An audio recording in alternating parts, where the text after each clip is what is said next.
दोस्तों, प्राचीन काल में माता पिता के एक ही आदेश पर संतानें सब कुछ करने को तैयार रहती थी। पर आज जमाना बदल गया है। बुढ़ापे में जब बुजुर्गों को बच्चों के सहारे की सबसे ज़्यादा आवश्यकता होती है, अपनी गृहस्थी बन जाने के बाद ज़्यादातर संतानें माता पिता की ओर से आंखें फेर कर उन्हें अकेला छोड़ देती हैं। ऐसा ही हो रहा था विक्रम की माँ के साथ भी, जिसने अपनी एक आंख अपने बच्चे को दे दी थी ताकि उसका बच्चा दुनिया देख सके, और उसी माँ को उस बच्चे ने अपने बीवी और बच्चों के लिए अकेला छोड़ दिया था। तो सुनाते हैं आज आपको यह इमोशनल कहानी। विक्रम बहुत परेशान था। उसे समझ में नहीं आ रहा था कि वो इस परिस्थिति से कैसे निपटे। वो अपनी माँ को बहुत चाहता था, किंतु उसकी पत्नी और बच्चे उसकी माँ से बहुत दूर भागते थे, क्योंकि उसकी माँ की एक आंख नहीं थी। साथ ही उसकी कमर भी 90 अंश पर चुकी थी। वैसे वह अपना काम सब खुद कर लेती थी, किंतु फिर भी उसकी पत्नी और बच्चों को हमेशा वह खटकती थी। दादी, आप ऊपर के कमरे में जाओ, मेरे दोस्त आ रहे हैं, विक्रम के बेटे अभी ने बड़े बेरुखी से कहा। पर बेटा, मैं तो यहाँ बहुत दूर बैठी हूँ, विक्रम की माँ ने बहुत प्यार से कहा। नहीं, आप उनके सामने मत आना, वो मुझे चिढ़ाते हैं, अभी ने जोर से डांटते हुए कहा। क्या हुआ अभी, क्यों चिल्ला रही हो? विक्रम की पत्नी ने किचन से ही आवाज लगाई। देखो ना माँ, ये दादी यहीं ड्राइंग रूम में बैठी है और मेरे दोस्त आ रहे हैं, अभी ने कहा। माँ जी, आप ऊपर चली जाओ, क्यों हम लोगों की इंसल्ट कराती हो? विक्रम की पत्नी ने बेटे का पक्ष लेते हुए कहा। बेचारी विक्रम की माँ चुपचाप उठकर ऊपर चली गई। कमर झुकी होने के कारण उन्हें ऊपर चढ़ने में बहुत परेशानी हो रही थी, किंतु वो पूरी ताकत से ऊपर के एक अकेले कोने वाले कमरे में जाकर बैठ गई।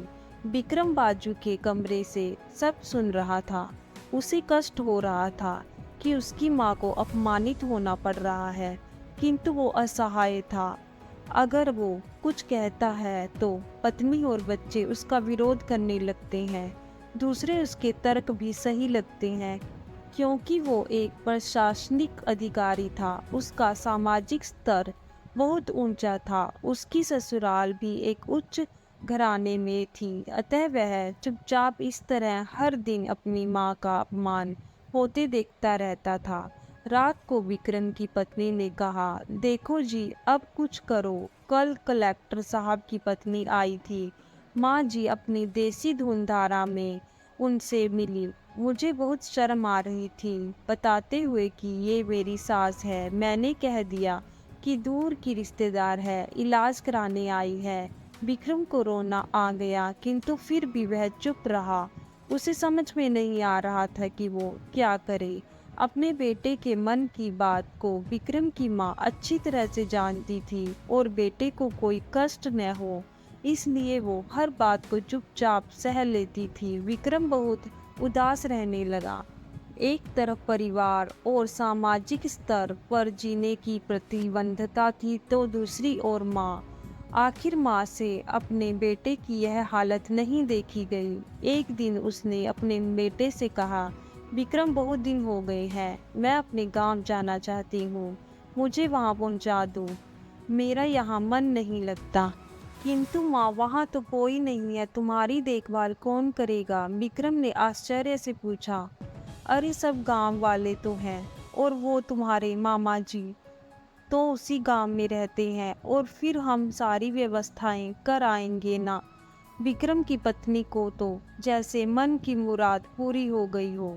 हाँ बेटा, बहू सही कह रही है, विक्रम की माँ ने लंबी सांस लेते हुए कहा।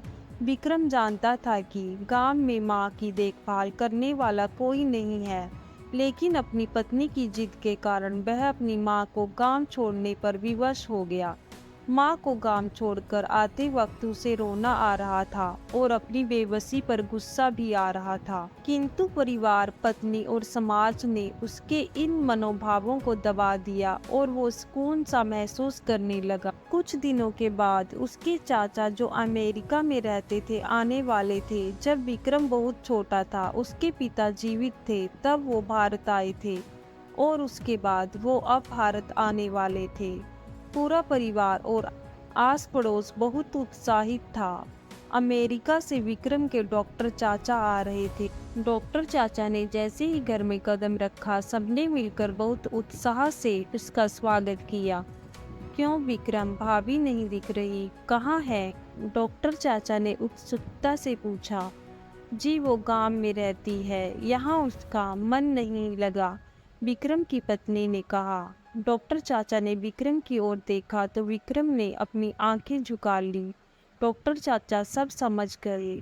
बोले, कल हम भाभी से मिलने गांव चलेंगे सब लोग। दूसरे दिन सभी लोग गांव के घर में पहुंचे। देखा कि विक्रम की मां को बहुत तेज बुखार है और वो पलंग पर असहाय पड़ी है। डॉक्टर चाचा दौड़कर विक्रम की मां के पास गए, उनके पैर छूकर रोने लगे। विक्रम की मां की ये हालत उनकी कल्पना से परे थी। वाह बेटा विक्रम, तूने तो नाम उजागर कर दिया। अपनी मां की ये हालत देखकर तुझे तो शर्म भी नहीं आ रही होगी। डॉक्टर चाचा ने विक्रम को लगभग डांटते हुए कहा। नहीं देवर जी, विक्रम का कोई दोष नहीं है, मैं खुद गांव में आई थी। विक्रम की मां ने अपने बेटे का बचाव किया। मुझे सब पता चल गया है भाभी, आप चुप रहो। क्यों बहू, तुम्हें अपनी सास की कुरूपता पसंद नहीं है?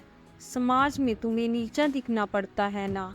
डॉक्टर चाचा ने विक्रम की पत्नी की ओर देखते हुए कहा।